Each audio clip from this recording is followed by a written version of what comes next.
Kita beralih ke informasi lain, foto Menteri Kehutanan Raja Juli Antoni dengan mantan tersangka pembalakan liar bermain domino viral di media sosial. Terkait foto viral tersebut, Raja Juli menyatakan tidak kenal dengan dua pemain domino lainnya, termasuk Aziz Welang.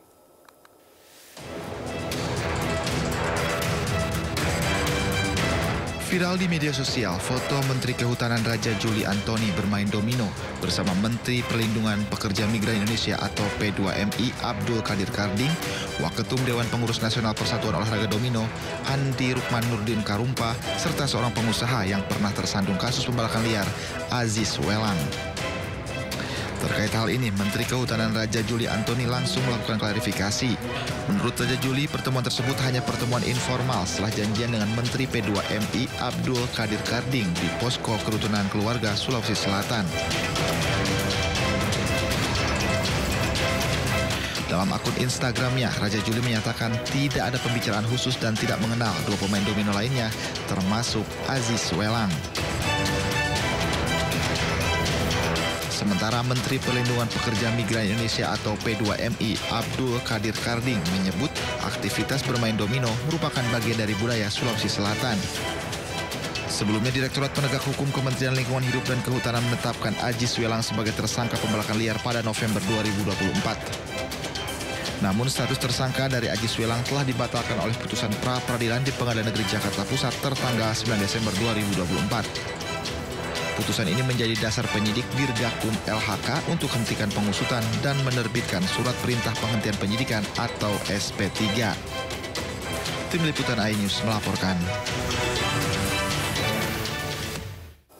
Menanggapi pernyataan Menhut Raja Juli Antoni atas peristiwa main domino dengan sosok yang pernah menjadi tersangka illegal logging, Koordinator Masyarakat Anti Korupsi Boyamin Saiman menuntut dibukanya penyelidikan baru setelah kalah pra-peradilan.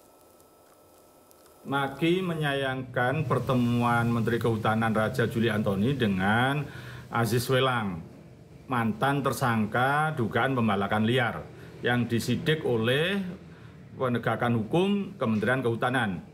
Nah, saya menyayangkan itu apapun itu mantan tersangka dan dulu disidik dugaan pembalakan liar. Dan kalahnya penyidik itu kan oleh pra-peradilan, oleh pihak lain. Saya meyakini pihak Gakum Kementerian Kehutanan punya alat bukti menetapkan tersangka yang bersangkutan. Maka ketika tiba-tiba Menteri Kehutanan bertemu dengan mantan tersangka tersebut, itu adalah sangat-sangat tidak etis. Itu. Kalau ditanya di mana tidak etisnya, ya tidak etis misalnya Kapolri bertemu mantan tersangka yang ditetapkan oleh Bareskrim. Kemudian meskipun menang pra-peradilan, tapi kalau ketemu ya tidak etis gitu loh, Mas. Kalau itu masih diperdebatkan etis tidak etis, saya kira sangat keterlaluan. Itu jelas-jelas sangat tidak etis itu. Nah, berikutnya saya meminta kepada Menteri Kehutanan, kalau memang ini dia mengatakan berada di kubu anti pembalakan liar, maka saya minta untuk memerintahkan penyidik Gakum untuk memulai penyidikan baru terhadap dugaan pembalakan liar tersebut. 1 dari 4 korban jiwa ambruknya bangunan ibadah di Ciomas, Kabupaten Bogor, Jawa Barat adalah ibu 3 anak. Salah satu saksi mata menyebut warga antusias hadir di acara Maulid Nabi di lokasi sebelum tragedi terjadi. Sementara itu Menteri Agama Nasaruddin Umar berjanji memperbaiki ruang ibadah yang ambruk, dan juga Bupati Bogor Rudi Susmanto menyebut Pemkab siap penanggung biaya rumah sakit. Duka menyelimuti keluarga Irni, ibu 3 anak yang meninggal dunia akibat tertimpa reruntuhan bangunan rumah ibadah yang ambruk di Ciomas, Bogor. Irni merupakan 1 dari 4 korban meninggal dunia dalam kejadian itu. Saat kejadian, korban sedang mengikuti kegiatan Maulid Nabi Muhammad. Salah satu korban menuturkan warga sekitar antusias menghadiri acara Maulid Nabi yang digelar di bangunan ibadah yang ternyata baru 2 bulan lalu selesai dibangun. Suara gemuruh sebentar, kita sempat ada suara gemuruh. Kayak tembok awalnya tuh kayak jatuh pertama, cuma kaget sebentar, habis itu langsung ambruk gitu. Orang mau pada lari, udah Bapak cepat-cepat keluar. Kan acara maulidan. Jadi kalau kata orang mah kita manggil-manggil santri yang lain. Dari tempat lain, ya, dari desa lain juga. Orang-orang dari desa mana ada sini, apalagi ini majelisnya baru beres. Jadi orang-orang pada ini antusias. Oh, majelisnya masih baru itu? Masih baru 2 bulan. Baru 2 bulan? Iya. Kondisinya? Bulan jadi. Pasca tragedi itu, Menteri Agama Nasaruddin Umar menjenguk sejumlah korban yang dirawat di RSUD Kota Bogor.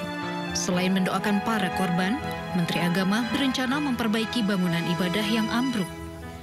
Menak berharap kejadian serupa tidak terulang kembali.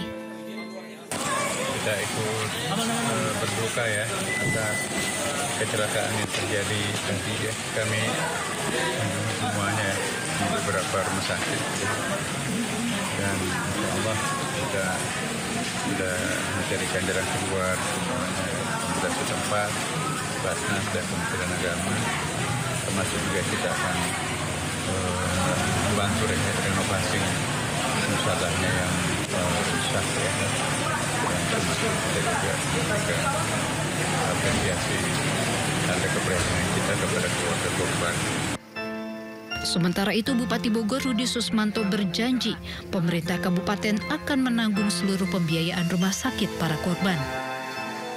Tapi pemerintah Kabupaten Bogor terkait seluruh pembiayaan rumah sakit yang meninggal dunia kami akan membantu dan bertanggung jawab penuh, dan tentunya ini menjadi pengalaman kita bersama bahwa kita sama-sama saling menjaga, dan tentunya Bogor cukup luas dan semangat masyarakat merayakan hari besar Maulid Nabi Muhammad SAW. Informasi dari warga sekitar bangunannya baru beberapa bulan ya. Kemudian itu ada izin bangunannya nggak sih? Nah, tentunya kalau sampai tahapan lebih lanjut, kami nanti akan menindaklanjuti bersama dengan SKPD terkait. Posko DVI mencatat jumlah korban jiwa ambruknya bangunan ibadah di Ciomas menjadi 4 orang. Sementara itu korban luka-luka mencapai lebih dari 100 orang dan tengah dirawat di sejumlah rumah sakit di Kabupaten Bogor. Tim Liputan iNews melaporkan. Ya pemirsa, 4 orang meninggal dunia, puluhan terluka akibat ambruknya rumah ibadah di Desa Sukamakmur, Bogor, Jawa Barat. Bangunan berlantai 2 itu ambruk diduga akibat tak mampu menampung banyaknya jemaah.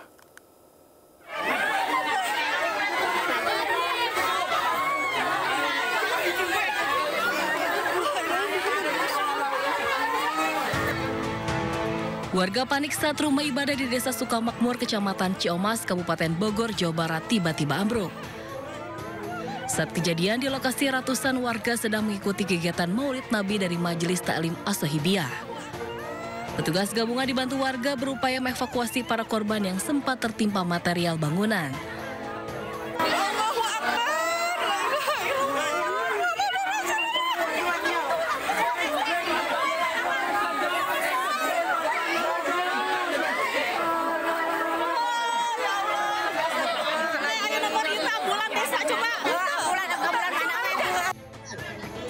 Bangunan berlantai 2 itu ambruk diduga akibat tidak mampu menampung banyaknya jamaah. Ambruknya bangunan Majelis As-Sohibiyah akibat tidak mampunya menahan jemaah pada waktu acara Maulidan. Tuh, hiji ambulan dari Desa Rahayu ini masih belum dievakuasi, masih banyak korbannya. Kita dibantu. Belum diangkut. Akibat kejadian ini 4 orang meninggal dunia. Sementara 28 korban luka yang didominasi perempuan dan anak-anak masih dirawat di Rumah Sakit Umum Daerah Kota Bogor. 3 diantaranya terluka parah. Beberapa korban luka lainnya dirawat di 5 rumah sakit lain. Dari Bogor, Jawa Barat, Wildan Hidayat dan Andi Firmansyah, iNews melaporkan.